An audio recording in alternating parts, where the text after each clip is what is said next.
Hello and welcome to the Fantasy Life Show. I'm your host, Ian Hartitz. It is a great day to be great. It's a great day to get through QB rankings and tiers. Happy draft season, everybody. Hope you've enjoyed the summer, but time to ignore those families. Tell your friends that you're busy. Let's get those minds right for another great fantasy football season. And we have the man in the house to help us do just that. Fantasy Life Director of Analytics, all-around baller, owner of a brand new freaking awesome truck, Dwain "The Rock" McFarland. Mr. Dwain, how are you doing?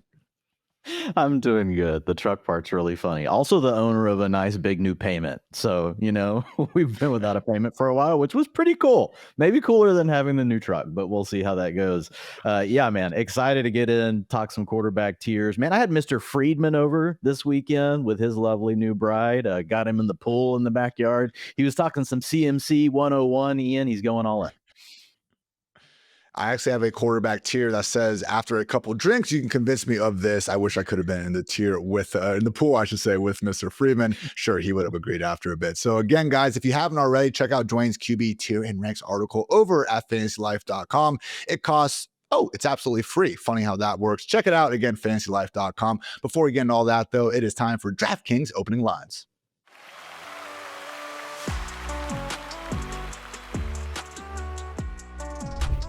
All right, Dwayne, we're going to be going through quarterbacks for the majority of this episode. But before that, I did want to let everyone know that we will be doing, again, for the second straight offseason, real-time sports drafts where you and me basically get in the high-stakes streets. We draft some fantasy teams, and we record them, not live, because I would prefer not to get sniped after every single pick, but we record them and then publish them on our YouTube channel. So keep an eye out for those. Dwayne and I are attempting to do 2 of those this week, probably around 10 or 12, during the course of the next 5 or 6 weeks. Accordingly, Dwayne, just want to take a couple minutes and say who is one guy that you are not only willing to draft in RT sports drafts, but you are willing to go out of your way for? It's Omarion Hampton, and it's just because his overall average draft position hasn't fully adjusted yet based on the news for Najee Harris. So it's just one of these things where there'll probably come a point in where Hampton will get so steamed that you won't want to draft him as often. We love him. Great prospect. Supermodel really likes him. It's not like he's a dual threat that's going to catch, get 100 targets, right, and get all these carries. He's more in the mold of a Jonathan Taylor. So I could see Omarion Hampton getting as high as like late round 2, mid round 2 pick, right, over on Real Time Sports. But right now, man, you can still get him in round 4. I'm sure he's going in round 3 of some of these drafts. So that's the kind of player that I want to go ahead and keep targeting as they're rising up the board. And then eventually you'll get to a point where you're like, okay, yeah, I like Omarion Hampton in this range, but there's other guys I like as well. So I just like trying to get that exposure while the price is still in a range that we really like. Pick 44 right now. Joe Mixon's going right behind him. We got RJ Harvey, Chuba Hubbard right in front of him. Both of us, Dwayne, have Hampton ranked easily ahead of both those guys. Yeah. I'm assuming the Mixon slide will continue to go as well with the newfound information about, again, that foot injury not exactly healing as quickly as expected. So good stuff on Hampton. I'm going to be going with Cowboys wide receiver 2, George Pickens. He is actually going right now, guys. Pick 71 on average, again, over at Real Time Sports. Wide receiver 35 over there, man. He's my wide receiver 26. And Dwayne, I think he might even be higher than me with Pickens. Really is someone where when you look at someone like Jameson Williams, I just don't fully see the difference. So no hate on JMO or anything, but again, Pickens is someone that we were willing to buy into as the number 1 wide receiver on Steelers teams that had a fraction of the upside that the Dallas Cowboys now do throwing the football. So again, the answer to Javonte Williams or Miles Sanders or Jaden Blue is probably just Dak Prescott throwing the football more than any quarterback in the NFL. Yes, CeeDee Lamb is going to get his, but man, do not underestimate what Pickens can do and what should easily be the best offense of his career. So Omarion Hampton, George Pickens, hold us accountable, guys. Dwayne and I could be in those RT Sports streets trying to get them as much as possible. This has been your DraftKings opening lines.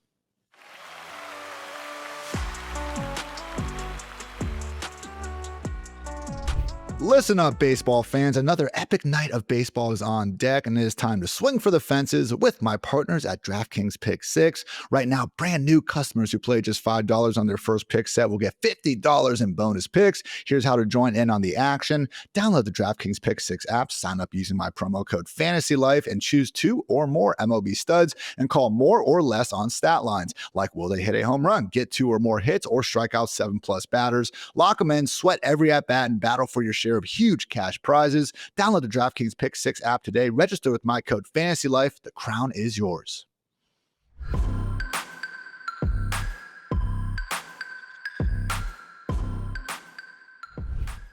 QB tiers, everybody. We're going to be spending the next 4 weeks going through this and getting your minds right again for those home league fantasy drafts or just regular fantasy drafts, either way. So, kicking things off, Dwain, again, QB tiers 1 and 2. We have Josh Allen, Lamar Jackson, Jaden Daniels, and Jalen Hurts sitting alone in tier 1. Only Joe Burrow in tier 2, and we'll get the rest in a little bit. So, first things first, Dwain, again, which quarterback out of this in a perfect world would you love to come away with in your home league draft? Also considering ADP and just likelihood of being able to get them at a reasonable cost point. Yeah, here's the thing. The big takeaway here is come away with one of the 4 guys. And now, right now, Jalen Hurts is the cheapest of that group, Ian. So he is my most rostered player at the quarterback position through 70 drafts so far. I'm over 20% on Jalen Hurts at this point, and I just keep buying him. Sitting there in round 4, a lot of folks are concerned. Oh man, well the Eagles ran the ball so much last year. They've got Saquon Barkley. They've got the offensive line returning. They've got a good defense, and all those things are true. But here's the big challenge, right? When you look at a drop back rate of 48%, and they do have the scrambling quarterback, which is one of the ingredients you need to be below a 50%, rush rate. It's a situation where it's still really hard to repeat. So we're not saying the Eagles are going to be a pass heavy team, Ian, but there's going to be positive regression as far as how many times they're going to throw the football this year. We're talking about Jalen Hurts, who averaged over 240 yards passing per game just 2 years ago. And last year it was down, below 200. So I think there's a lot of opportunity here for more passing yards. You're still going to get the carries inside the 5. Nobody's carried the ball more inside the 5-yard line than Jalen Hurts, and you guys can check that out over on the utilization report, over the last 3 seasons. So, we're talking about 10 plus rushing touchdowns is like a lock. So when you get that, and you're going to get some potential positive regression there. And here's the other thing, like, why wouldn't you want to throw it more? You have A.J. Brown, you got Devonta Smith, you've got Dallas Goedert. This is a situation where there's a lot of ways it could play out, and we're not even painting the ceiling case yet for what Hurts could do as a passer. So I just think where he's going right now, the fact that he's that dual threat elite alien, it makes him the guy I want the most. I'm willing to take any of the 4, right? And I want to mix them up, but right now Hurts is the cheapest. So that's my answer. And I know we always talk about the tush push and the inside the 5, but I want to really quantify just how big of a difference that's been in Fantasyland over the past 2 years, Dwain, just looking at fantasy points inside the 5-yard line. So there's a few rushing yards, but it's mostly just rushing touchdowns, right? Jalen Hurts has 147. Josh Allen has 93. Anthony Richardson is the only other quarterback over 40. All right. We're talking about Hurts and Allen accounting for 36% of all quarterback fantasy points from inside the 5-yard line. Kyren Williams is the only running back even close to Jalen Hurts at this point. He's at 133. David Montgomery is next closest, all the way down there at 107. So it is a situation where we did see, I think it was a 2022 season, Hurts actually averaged north of, I think, 240 passing yards per game. We've seen the potential ceiling there. And even if you don't think Hurts is a top 5 real life quarterback, you're one of the people that love Captain If, Justin Herbert or whatever. Doesn't matter. Believe in the offensive line. Believe in the A.J. Brown, Devonta Smith, because again, doesn't matter. We don't get extra points in Fantasyland for style points. Jalen Hurts, someone that just keeps on keeping on. I actually have him ranked as my QB3 overall ahead of Mr. Jaden Daniels, Dwain. So again, it's just one spot difference, but yeah, man, Jalen Hurts at that price point, especially every draft. Why not? Yeah, and I've got him projected for 225 passing yards per game, right? If you look at him, what he did the 2 years before last, Ian, 227 and 247. So it's not like I'm getting crazy with it. And guys, listen to what the ceiling and floor projection model does with this. And now the dual threat thing is so important because it gives you the opportunity to spike in a huge way in multiple categories. Mainly passing, rushing, but obviously you've got passing touchdowns and rushing touchdowns associated with that. So if you look at the median projection right now for Jalen Hurts, it's 22.5. His floor, if everything goes absolutely terrible, is 18. So that's still going to be a top 10 quarterback no matter what.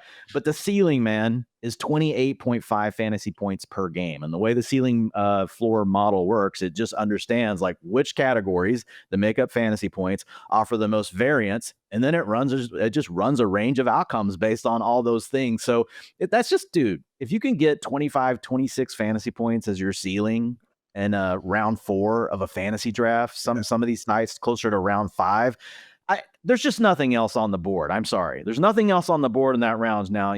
George Kittle.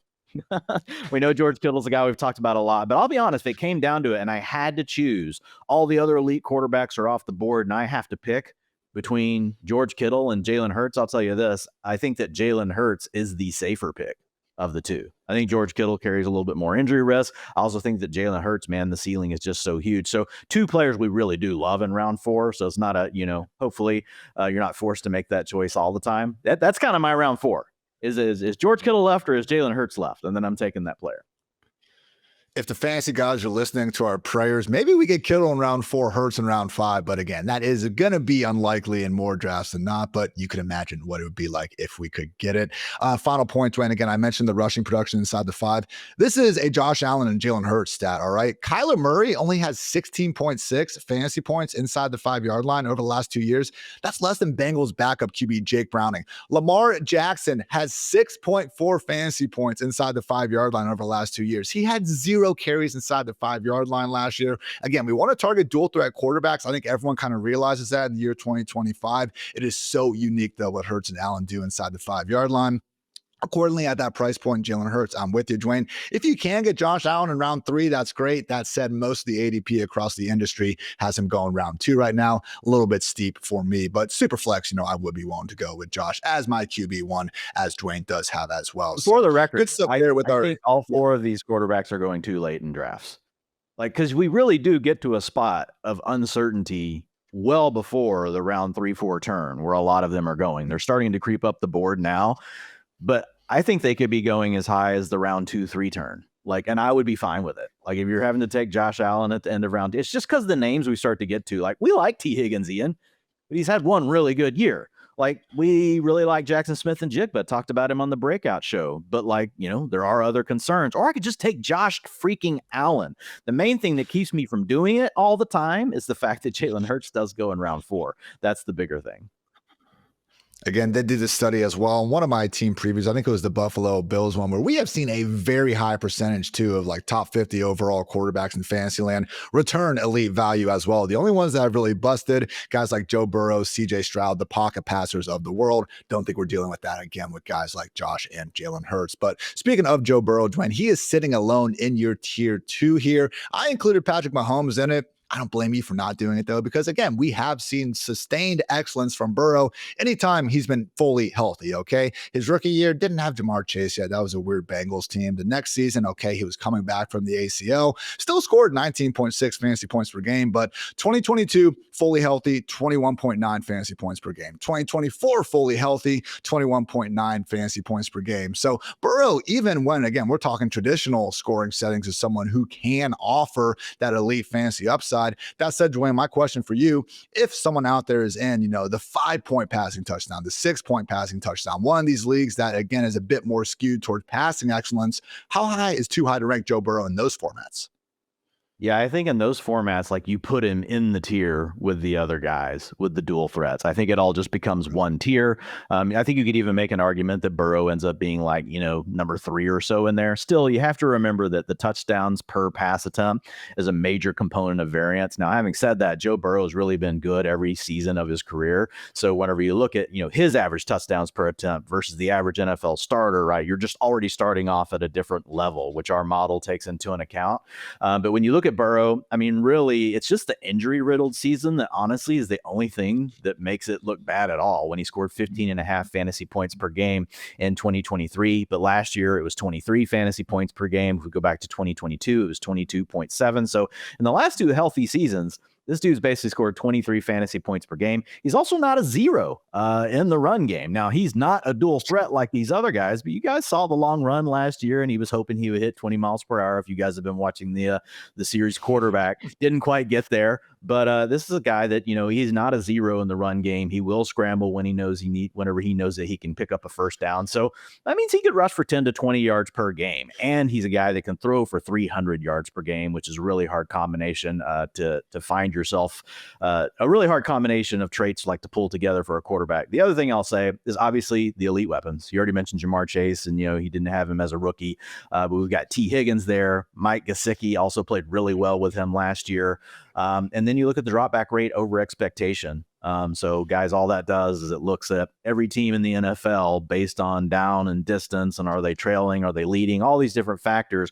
What's the average team do in that scenario since the year 2020? And then we can compare that to like what the Bengals did. And the Bengals drop back rate over expected is plus 7.1% in 2022 when Burrow was healthy. And then in 2024, last year when healthy, 8%. So that's first and third. So we've got a team that wants to throw the ball all the time. Oh yeah, their defense looked like complete crap last year. I'm not sure it can be that bad again. But you've got the weapons, and then you've got the player. Man, it's just his ceiling in the projection model is 25.1. It's honestly not that far behind the dual threats. And I'm happy you brought up that defense because, again, you look at that difference in terms of just the potential weekly shootout, scenario for Burrow. He doesn't have the Ravens, the Eagles, the Chiefs defenses where they're actively going to be holding opponents under 20 points, playing these contests. Really does seem like it's going to be playing more of those 35, 34 contests. A red zone viewer's delight, maybe not for Bengals fans. So again, love that you also brought up the long touchdown run against the Giants. I remember we were recording actively on Sunday night, and I just kind of checked the box score, and it was like that J.R. Smith meme where I was like, what? Joe Burrow, 46-yard touchdown run? Like, I did not know he had that in him. So good stuff on Burrow. For what it's worth, guys, in our fantasy life projections, he is projected for 34.5 passing touchdowns. That is 5 more than the next closest quarterback. Also would have been QB2 last year if you did give him the benefit of the doubt of having that extra point or two for his passing touchdowns. So Joe Burrow sitting alone in tier 2 for Dwain. Hard to disagree with that. Guys, we got plenty more to get through here. Tier 3 and 4 coming up. First, though, a quick word to our friends over at Renegade Fantasy.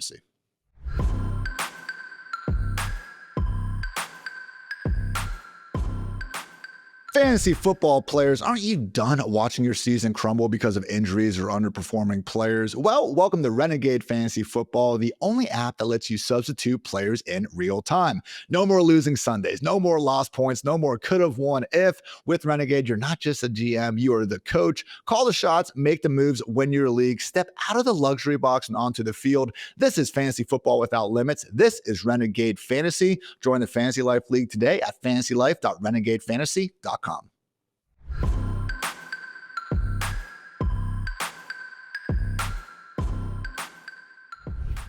Time for some tier 3 and 4 action. We do have it up on our lovely YouTube TV, wherever you happen to be watching us right now. Shout out to producer Matt Swing for getting us the handy dandy tier maker. But yes, guys, tier 3, quarterback 6 overall. We have Patrick Mahomes, Bo Nix, and Baker Mayfield. Tier break after that, followed by Caleb Williams, Kyler Murray, Justin Fields, and Drake May. So going to kick things off, Dwayne, again, with a closer look at tier 3 and Mr. Patrick Mahomes, because still, despite having back-to-back relatively down seasons, we're talking about the QB2 in NFL history and fantasy points per game throughout the career. That said, under 18 fantasy points per game in back-to-back years, QB12, QB11 hasn't been bad, but man, when we saw what we did between 2018 and 2022, just wasn't quite the same, particularly when people were still drafting him to be that elite top 5 quarterback. So, Dwayne, why will 2025 be different than 2023 or 2024 for Patrick Mahomes?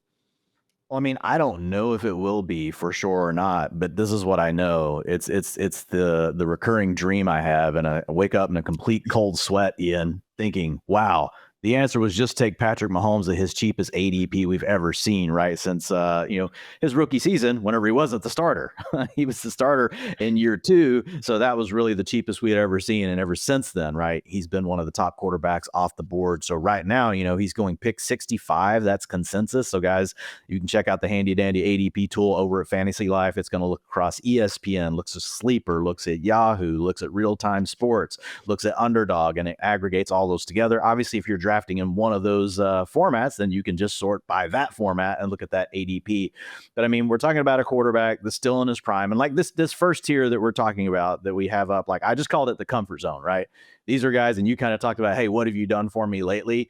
They've either done something for you in the last year, or you can look back and say, man, this has been a guy that's been really good. And Mahomes is absolutely one of those. Still, though, I will say I have trouble taking him a ton. Although I know the ceiling is absolutely there, our ceiling floor model still gives him a really good ceiling at 23.5 points per game. But I think the easiest thing to look at for me, Ian, that would say, hey, if we were in week 5 and we're like, man, we totally screwed up on Mahomes, what would it be coming back to? It would be coming back to Rashee Rice's. We don't know how long the suspension is going to be yet, but he's back from suspension. He's playing really well. like he did at the end of 2023 and at the beginning of 2024. And then Xavier Worthy, who played good at the end of last year, they're both playing well. If now he suddenly has these two young weapons playing well, you got Andy Reid calling the plays, you got Patrick Mahomes, who we know can do his thing. And again, another guy, Ian, that's not a zero on the ground. I know he does some really annoying stuff to draw penalties that tends to aggravate the Hartitz household and the football purists that live there. Look, I see it coming from a former linebacker. I would probably be pissed too if Patrick Mahomes did that to me.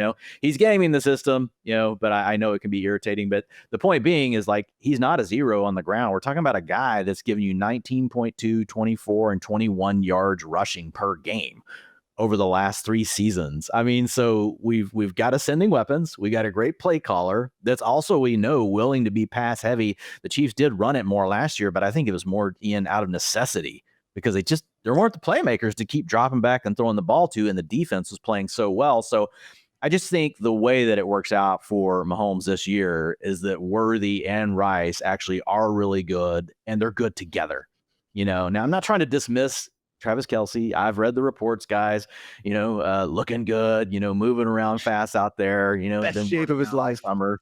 I know, best shape of his life. And I hope so. I'd love for Travis Kelce, to just prove us all wrong, at the age he's at. But I really think it comes down to these two young players exploding. So I haven't taken a ton of Patrick Mahomes, though. I don't know about you. He's one of these guys that I know he can be really good, but there's some other players we're about to talk about in this next tier that go quite a bit later than he does. And I could be totally wrong about this. They definitely come with more risk, but they don't cost me as much, right? And so that means that keeps that round 6 pick open for me to take someone else like a George Pickens that you talked about earlier, or another wide receiver I might think that I need, especially if I'm in a 3 starting wide receiver league. I've been more so first or last mindset at quarterback, where I'm trying to get one of those elite dudes at the top. And if not, I'm kind of letting things slide. And then I'm going to attack the Jordan Loves, the JJ McCarthys of the world way later in drafts. Because again, the opportunity cost of taking a Mahomes, we still have plenty of running backs, wide receivers, even a few tight ends that, again, you really do have upside scenarios there. That said, Dwayne, I mean, absolutely. I'm sure we're going to do a show here at some point in August, or just maybe talking throughout drafts. Like, not having enough Mahomes terrifies me. I'm not waking up quite in cold sweats like you, man, but that might just be my cooling sheets. Great investment, by the way, if anyone is trying to do that and maybe runs a little bit hot at night. So we'll also mention Hollywood Brown. Obviously didn't have him until week 16 or whatever it was last year. He's still only 28 years old. I feel like, he's been in the league forever, but just one unfortunate injury after another. So again, maybe the Rice suspension isn't as big as we thought. Maybe it is anyway, but year 2 worthy, Hollywood Brown, a renewed, motivated Travis Kelce. I'm not going to quite go down that road as well, but offensive line should also be better. I mean, one of the good training camp reports has been Ohio State left tackle Josh Simmons just automatically already starting and being back from that, I believe, patellar injury. That's fantastic news.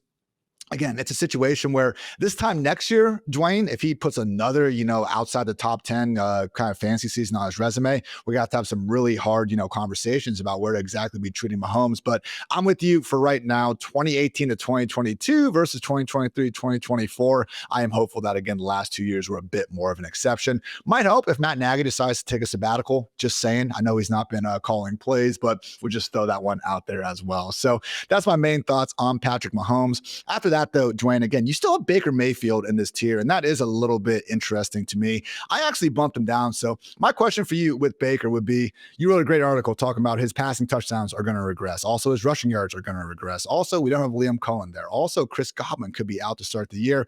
Can we just rank the guy lower? All right. He's my QB 10. It sounds like a lot of stuff is going wrong for Baker. Great 2024, but last time I checked, we're playing football in 2025.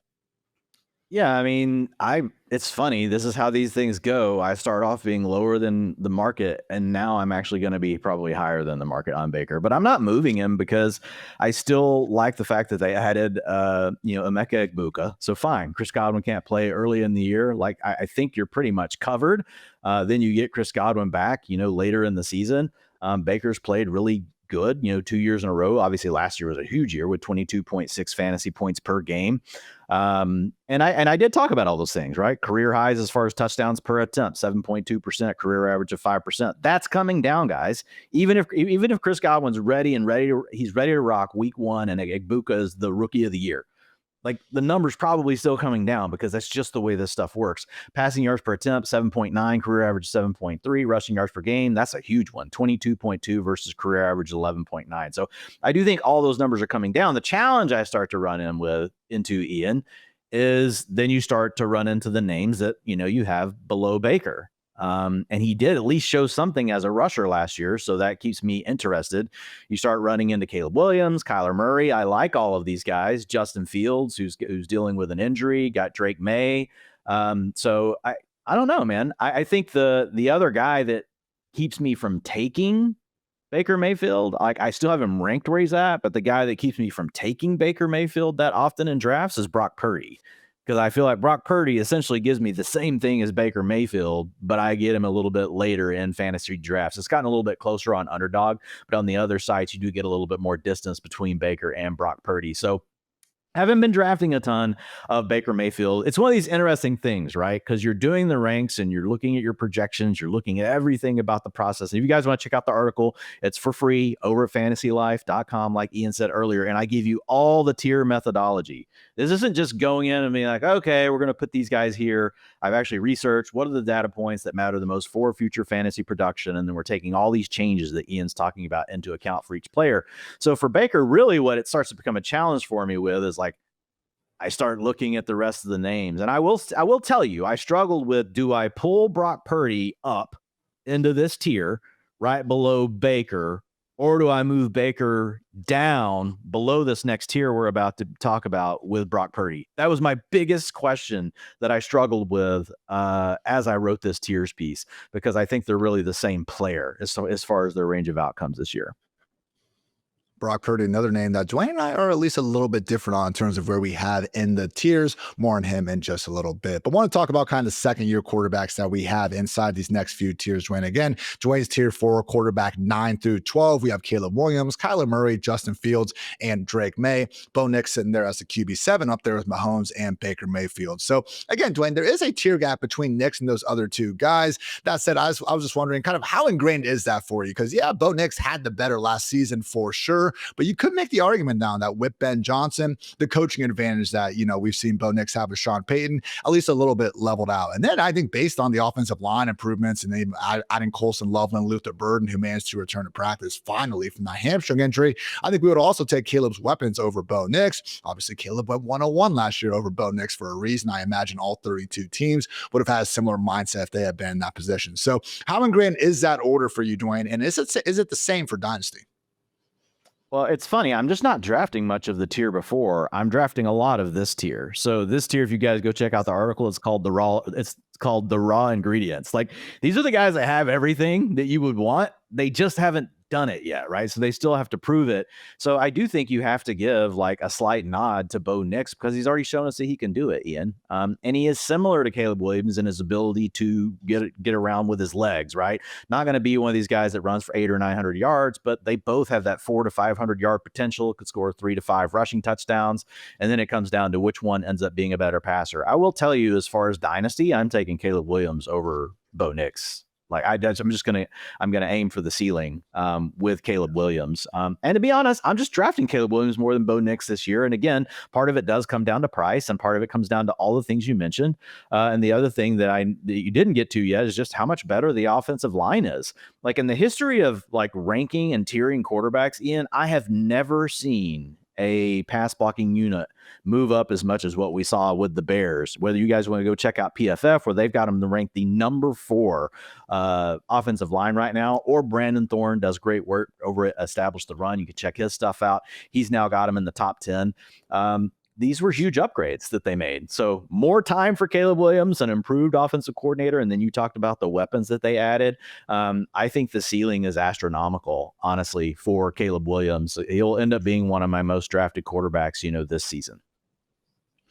Drake May, obviously, a great potential late round dart in his own right. I know John Daigle, hopefully you guys enjoyed that show from last Friday, was actually going out on a limb. One of his bold predictions was that Drake May could outscore Joe Burrow. And again, just based on the rushing upside, that does seem to be on the table. Last year, again, we did see Bo take the lead, 18.6 fantasy points per game. Drake was actually at 16.4 if you just give him a break on, some of those late game appearances. Caleb at 15. But again, Dwain has also wrote about the Caleb's potential to really see the rushing touchdowns move back in a positive direction. Don't think there's a huge gap between any of these guys rushing the football. Drake's someone who, again, had more success last year, already talking about maybe keeping his eyes more downfield. And for me, again, it just comes down to the coaching staff and the offensive environment. I think those are the tier breaks there for Bo and Caleb. So I'm with you overall. I did go to Twitter. I like, throwing some polls out there for sometimes. And man, Dwain, we have almost 6,000 votes. And I just said, you're running an NFL team. You need a quarterback. Who are you picking first to become your new franchise quarterback? So not even fancy related.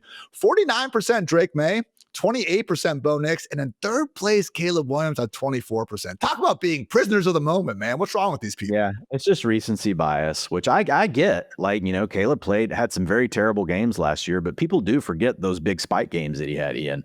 Like, he had some games where he truly was in a groove. And let's remember, Shane Waldron was also the offensive coordinator. I mean, you talk about like just the worst things possible. Yes, he had the weapons, but man, the play calling was terrible and the blocking was absolutely terrible. So I think we should get massive upgrades in both of those areas.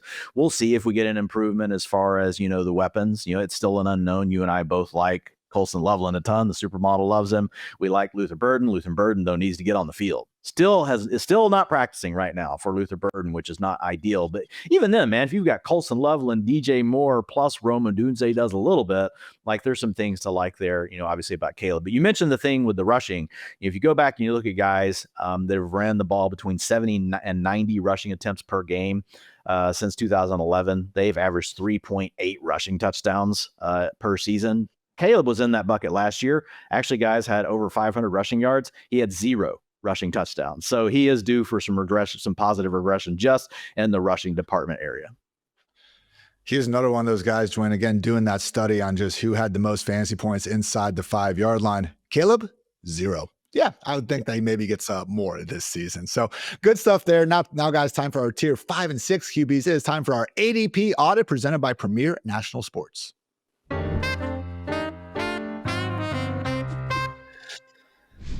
Tier 5 and 6 QBs, again, time for our ADP audit presented by the fine folks at Premier National Sports. Dwayne, you have QB 13 through 17 making up your tier 5. Brock Purdy, Dak Prescott, Trevor Lawrence, Jared Goff, and Justin Herbert. Tier 6 is going to be a 2-man wolf pack, Jordan Love and CJ Stroud, QB 18 and QB 19 in their own right.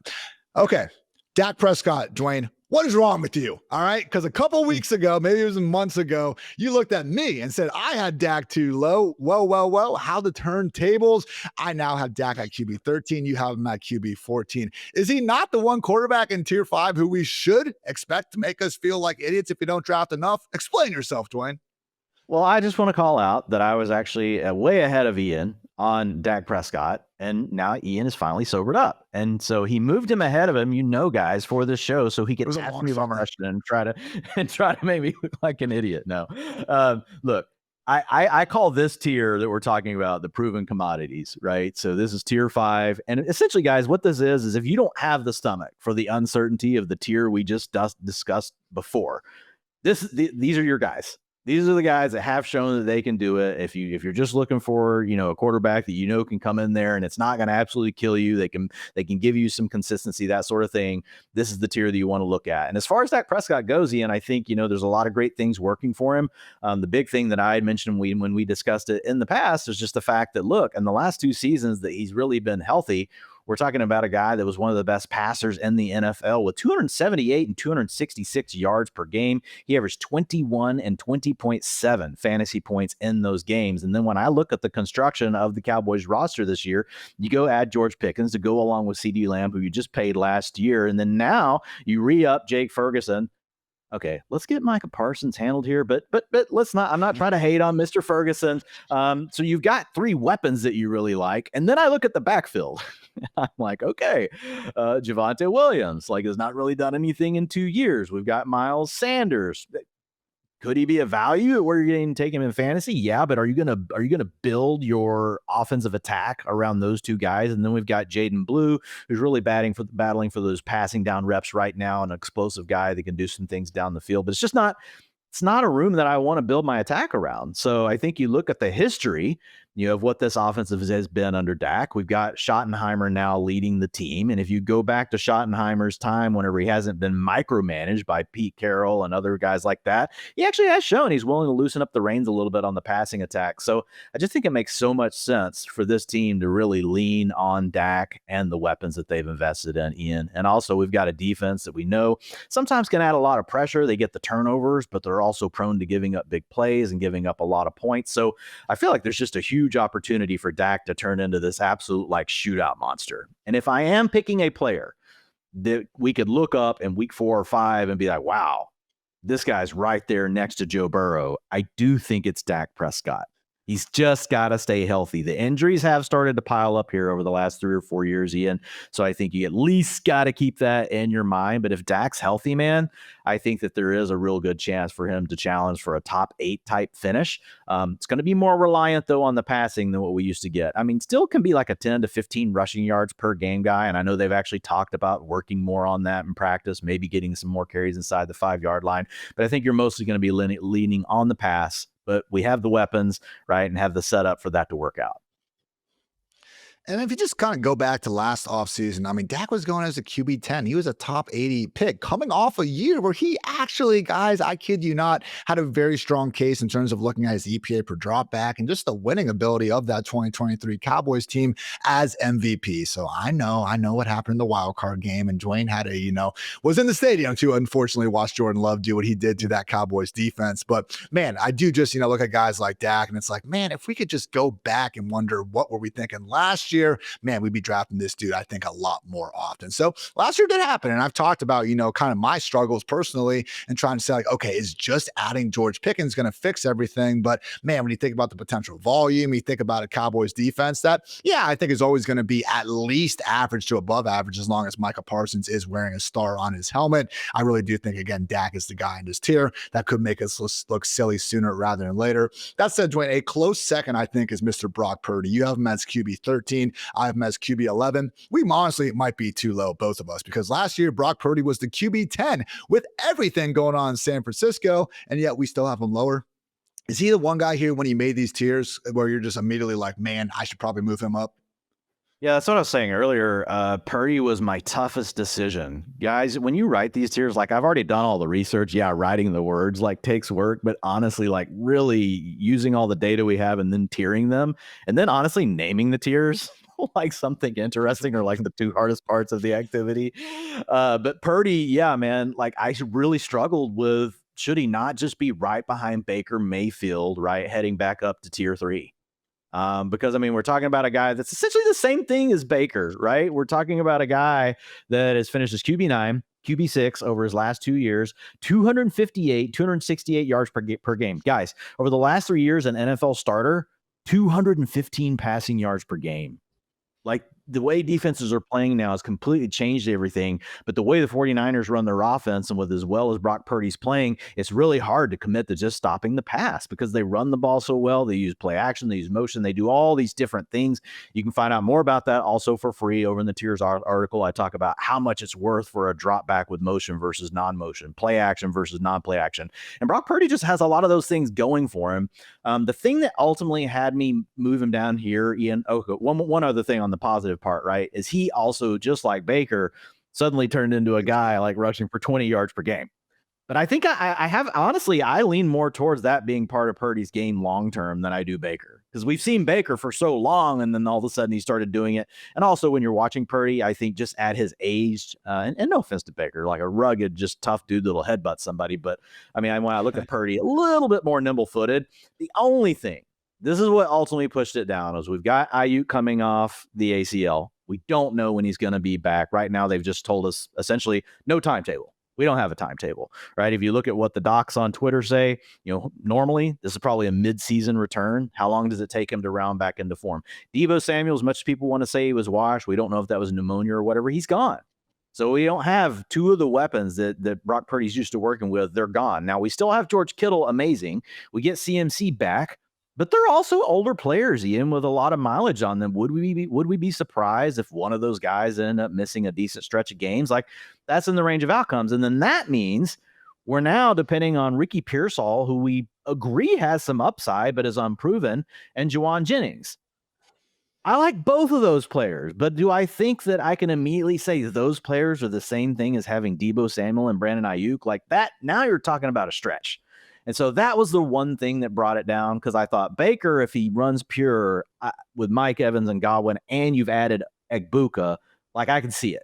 Right. And I also like their offensive line better than what I like the 49ers. So it was really close. I think you could argue it either way. I honestly, I went back and forth. I cut and paste Brock Purdy up a tier, down a tier, like 4 times as I was writing the article. Just put them up, finish another Mike's Hard Lemonade, put them back down. Man, you just trying to figure this one out. So we'll say, again, we saw Ricky Pearsall return to practice with a hamstring. Unfortunately, Juwan Jennings then hurt his calf. Apparently also did so in OTAs.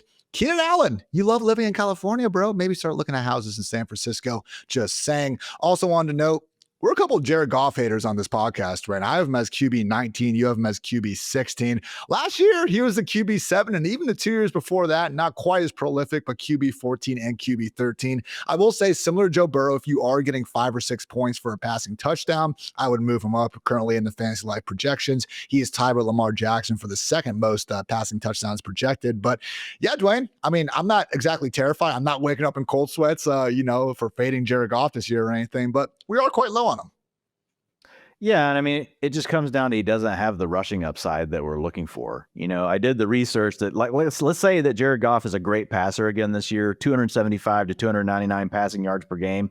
You know how many of the guys that have done that, which is elite, that run for under 10 yards per game, have turned into an upside quarterback, which is 22 fantasy points per game, right? A top 3 ceiling, 0 out of 9. You go to the next tier down, it's 1 out of 33 for guys that got to 250 to 274. So the ceiling just isn't there. And if you look at Goff, like Mayfield, he had a lot of career highs last year. You talk about the touchdowns per attempt, all those different things. So we love the lines, love the line, love the weapons. So those things are all there. I think Jared Goff is a fine pick where, we've got him ranked, but there are sites, guys, where he's going in the top 10. There's no way I'm taking Jared Goff in the top 10. Again, I invite you guys to check out our Fantasy Life ADP tool to, again, get the best data based on whatever site you're drafting on. Also, projections, utilization report. If you guys are trying to get your one-stop shop for all things fantasy football, consider a tier 1 or tier 2 premium package, and you can use promo code SAM for 20% off for a limited time only. Again, promo code SAM, fantasylife.com. Why not if you're into that kind of thing? Dwayne, again, tier 5, Brock Purdy, Dak Prescott, Trevor Lawrence, Jared Goff, and Justin Herbert. Tier 6 is just a 2-man crew. We have Jordan Love and CJ Stroud. My question for you, again, we're about to be in some of these draft streets together. Always love doing that with you, my man. If we get down to Jordan Love and CJ Stroud, are you like, okay, this is fine to be our QB1, or are you going to be pissed off that we waited this long and now our QB1 has to be Jordan Love or CJ Stroud? I would prefer this to be like a QB, a 2 quarterback build, right? If you're going with one of these guys, they've both shown it.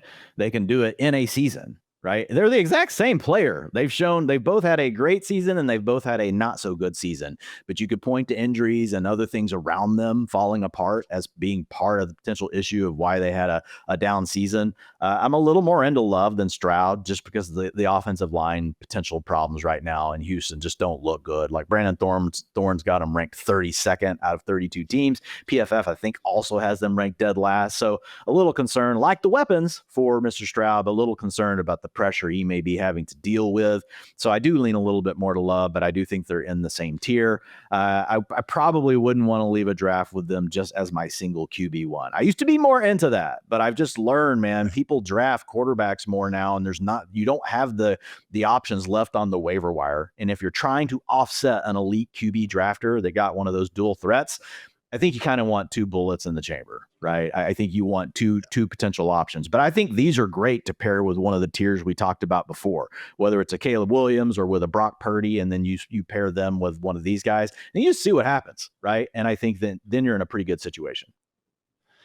No, I'm 100% with you. If you get one of the top four guys or even Joe Burrow, okay, you're good with one. All right. It's like that old quote about the Colts. Why are we not using the backups? Well, because if 18 goes down, we're effed and we don't practice being effed. All right. That's the same thing. You don't draft Lamar Jackson and then also draft Caleb Williams. Like, come on, guys. But at the same time, there's so many quarterbacks going into this tier and even beyond the JJ McCarthy's, the Michael Penix's, Geno Smiths of the world, even Anthony Richardson, Dwayne, if he gets on the field and gets the job, he's someone who could potentially provide more value than a lot of these dudes. Having two bullets in the chamber if you don't have one of those truly elite QBs, I think makes a lot of sense this year. So I actually do have love in a tier above CJ Stroud. I just think the talent is even enough. Coaching staff for sure love. I also would give the overall offensive environment in favor of love, mostly because of that offensive line. Maybe CJ gets the volume advantage, but I don't think that's going to be too huge. So Jordan Love's someone I've really loved in the later parts of drafts, just 1 year removed from that QB5 finish. Here's to hoping he's not, actually we know he's not playing on that Brazilian icy turf that caused him to have that first injury in week 1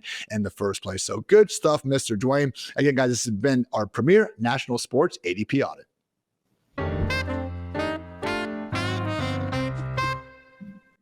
Want to give some love to our friends over at Premier National Sports, because if you or someone has a high school athlete looking to take their game to the next level, Premier National Sports is the team to help you through that. I'm someone that loves college football and keeping up with all things about the glorious pastime of America. But man, guys, it seems like every single week there are changes coming to basically all things NIL. So again, Premier National Sports is a trusted recruiting and NIL resource for high school athletes and their families, whether it's someone in your family or just someone help rising high school athletes take their game to the next level with personalized recruiting strategies and NIL education. Check them out if you haven't yet. You can get in touch with their team at premiernationalsports.com.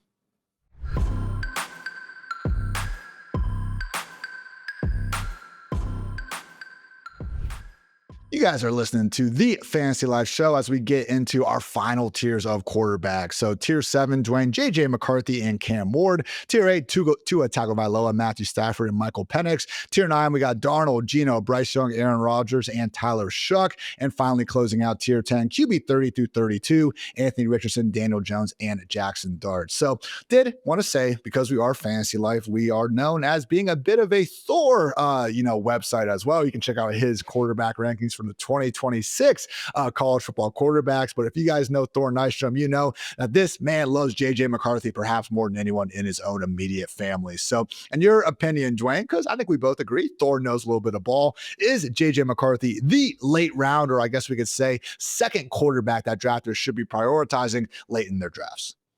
Yeah, and he's another one that I did honestly struggle. Like maybe I should have him in the tier up above with Drake May and those guys. What ultimately became the deciding factor, right, is we've not seen anything yet from JJ McCarthy. He's coming off an injury, although all reports around that are good. But every quarterback that plays under Kevin O'Connell has been good. At some point that could break, but we're talking about an athletic player that could honestly give more of a rushing upside than what we've seen from any of those previous quarterbacks. Man, and if you do get that combination where suddenly he's running around for 25 yards per game and has that shot to throw for 250 plus, that's going to be really, really sweet. So I would say, yes, he is the, if he's the actual sleeper, right? This is a true guy that not going to be drafted in a lot of y'all's home leagues, right? If you're playing on underdog, you guys are sitting here just rolling your eyes. Like JJ McCarthy's like pick 120 over there. Everybody loves JJ McCarthy, but in home drafts, you're going to get him for cheap. Cam Ward would be the honorable mention here. Ian did some scrambling around in college, a little more than what people think. Had 26 rushing yards per game at Miami. And obviously we know the passing numbers were astronomical, 332 passing yards per game over his career. That was at Miami, 39 touchdowns in that final year at Miami. He and Calvin Ridley looking pretty good in that camp buzz. So Cam Ward is the guy I would put behind McCarthy is if you're looking for that unproven upside. Hey, you might be there in week 3 and go, whoa, I have something here that could be a top 10 fantasy quarterback, and I got them for free at the end of my draft. Had my home draft last Friday, and I like to take my time. I was on the airplane, a lot of turbulence, which didn't make it easy, but I was writing out my ranks and tiers for it. And underneath JJ McCarthy, I just put in parentheses, what would Thor do? So sorry, Thor, I did not get McCarthy. I ended up going to lead at the position and getting my guys earlier. But seriously, man, if I don't get one of those top 5 guys, whether it's Caleb Williams, Kyler, Justin Fields, whoever's your QB1, really would like to stack them up with McCarthy. Because again, 2022, Kirk Cousins, QB 12 in fantasy points per game. We had him working as the QB 6 before before his 2023 injury. Got some great performances out of Josh Dobbs and Nick Mullins as well. And that's not even mentioning Sam Darnold's top 10 campaign in 2024. So JJ McCarthy, again, even if you don't fully believe in him, I do think we can see enough from KOC and the rest of those ballers on the Vikings to believe in that. So again, guys, 2-man crew in Dwain's tier 7. Now, Dwain, looking at tiers 8 through 9 through 10, yes, these are not guys that we want to be coming away with and expecting to start in week 1. That said, out of all these quarterbacks, who would you be least surprised about putting forward a top 12 season in 2025? It's probably Penix because like he's the guy that, could suddenly decide to run a little bit more because he's young. Right now, I've got him in tier 8, which is pure pocket passers with weapons. All three of these guys, Tua, Matthew Stafford, Penix, they've got guys around them. They've not ran much, but we know Tua and Stafford are not going to run. There's a chance Penix could run for 15 to 20 yards per game, right? He could give you that extra 1.5 to 2 fantasy points per game, plus pick up a few extra rushing touchdowns. So it would be Penix. I would give one little hat tip to Bryce Young. I know it wasn't great what he did at the end of the year, Ian, as far as a passer, but I mean, we are talking about a guy that averaged 19.3 fantasy points per game after regaining the starting role. He upped his scramble rate to 9%. Now you add Tedoroa McMillan. He was a really good prospect in high school, obviously played really good at the school in Alabama. So I want to give a small hat tip to Bryce Young here, as well as being a guy that could surprise us early in the season, most likely not getting drafted in any of your leagues unless you're playing in a super flex, but could be a guy we're talking about on the waiver wire early. I'm with you. Penix was a guy I settled on as well. I just think if we had to try to find the NFC version of the Bengals, a team that's willing to pass a lot, has some good weapons to do so, and has a sort of defense that, again, is really just going to lead to constant shootouts, I think the Falcons and probably the Cowboys fit that the best. We actually saw that straight up with the Atlanta Falcons during the last 2 weeks of last season, and those pretty freaking fun Panthers and Commanders shootouts. So give me Penix. I will give Geno Smith a little bit of love. I mean, he did have a top 10 finish back in 2022, but really does seem like Chip Kelly and company going to be more so interested in running the ball. That said, Brock Bowers, Jacoby Myers, nice condensed target tree. We'll see what happens there. Anthony Richardson, Dwain, seems like the shoulder's okay. I mean, we have seen him put forward 4 separate top 4 finishes in the last 2 years. That said, I was surprised to see, man, Anthony Richardson in his full starts. Okay, I'm not penalizing him for those games where he played 2 drives and had to dip out. Full starts, he's had 12 of them. More finishes outside the top 20 than inside the top 10. Yeah, 17.4 fantasy points per game in the games where he's played 90% plus of the snaps. So it's not terrible, but it's not what you would expect from a dual threat. And that just speaks to how bad Anthony Richardson has been as a passer. I will say this, though, Ian, just looking at that 48.4 rushing yards per game in those contests, and then you start looking at his fantasy points per drop back, they're in the range of Justin Fields. They're in the range of Lamar Jackson when he doesn't have the blow up passing years like he had last year. So Anthony Richardson, let's say you did just totally get, kind of screwed over. You're in a super deep league. You don't like the upside you have sitting in your quarterback room. Maybe you had to take more of a floor play that you're not happy about. Richardson is worth a stash in a deeper league. I'll say the other name here is Jackson Dart. Jackson Dart scrambled around quite a bit in college. Yes, guys, played in a gimmicky offense at Ole Miss, but we can't say for sure that he's not just, look, that's the hand he was dealt. And he played really well with the hand he was dealt. You can be like, oh, he got pocket aces. Well, he played his pocket aces as well. So if I look at Jackson Dart, late first round pick, Ian, I don't think Russell Wilson hangs on to the job all year for New York. So he would be another name that could be someone at the end of the year that we're suddenly like, hey, this is a top 12 quarterback, when they're starting. Final guy I'll throw out there. I've been in some of these 25-round drafts. Maybe you're in a super flex league. That's big too. Jalen Milroe. God forbid something ever happens to Sam Darnold, guys. Milroe is the sort of guy that runs enough to be a godsend in fantasy land. But that's going to wrap up this edition of the Fantasy Life Show. Again, check out Dwain's article at fantasylife.com and continue to check us out Monday through Thursday, 5 p.m. Eastern, Fridays at noon. So for Dwain, for producer Matt, for producer Kelsey, I'm Ian. Thanks again for tuning in to the Fantasy Life Show. And until next time, take care, everybody.